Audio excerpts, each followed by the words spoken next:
গত ভিডিওতে আমরা দেখেছি 1 থেকে 20 পর্যন্ত সংখ্যার বর্গ কিভাবে নির্ণয় করতে হয়। ভিডিওগুলো আপনি দেখবেন, ভিডিওটা বারবার দেখবেন, 2-3 বার দেখলে আপনি এমনি মুখস্থ করে নিতে পারবেন। অর্থাৎ মুখস্থ করার প্রয়োজন নাই, আপনার মাথায় এমনিতে অটোমেটিক ভাবে এটা ঢুকে যাবে। এখন আমরা সংখ্যাগুলোর বর্গমূল নির্ণয় করব। অর্থাৎ আপনার সেই সংখ্যাগুলোর অর্থাৎ 1 থেকে 20 পর্যন্ত এই সংখ্যাগুলোর বর্গ করতে শিখেছেন, এইগুলো কেন দরকার? দেখুন, আপনাকে বলেছে 400 বর্গমূল কত?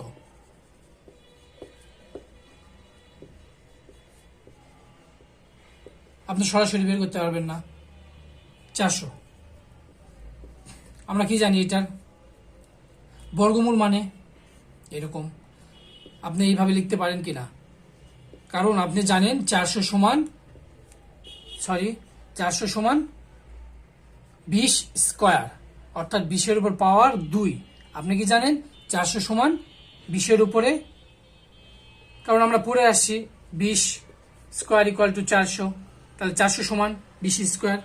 এখন এইটা উঠে গিয়ে ইকুয়াল টু হাফ হয়। এটা আপনাকে আমি প্রথমের দিকে শিখিয়েছিলাম, প্রথম ক্লাসের দিকে। এখন দেখুন, এটা কেটে যায়। আপনার পরীক্ষার হলে কখনো কাটবেন না, রিটেন ক্ষেত্রে কখনো কাটার প্রয়োজন হবে না। আমি বোঝানোর জন্য আপনাকে কেটে দেখাচ্ছি। তাহলে উপরে কি থাকে? 21, 20। ঠিক একইভাবে এখন একটু দেখি, আমরা একটু 144-এর বর্গমূল নির্ণয় করি। 144 সমান আমরা কি জানি? 12 স্কয়ার।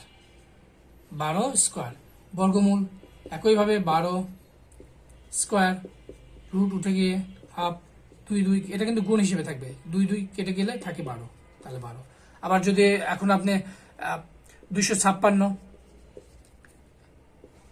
বর্গমূল নির্ণয় করেন, এই সংখ্যাটা অনেক গুরুত্বপূর্ণ, মানে এই মানটা খুবই গুরুত্বপূর্ণ। বেশিরভাগ পরীক্ষায় এই মানটা বেশি থাকে, যে কোনো ক্যালকুলেশনের ক্ষেত্রে এই মানটা বেশি আসে। 225, 256।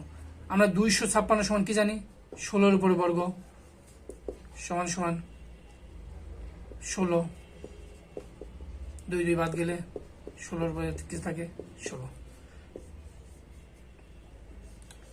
বর্গ করতে জানলে, আপনার বর্গের 1 থেকে 20 পর্যন্ত জানলে আপনার এই মানগুলো অর্থাৎ বর্গমূল নির্ণয় করতে পারবেন। আরো অনেক অঙ্ক আছে যেগুলোতে আপনার প্রয়োগ করতে পারবেন, বাস্তবিক প্রয়োগ করতে পারবেন, আপনার জন্য অনেক সুবিধা হবে। এই জন্য আপনি ওই ভিডিওটি অবশ্যই দেখে আসবেন।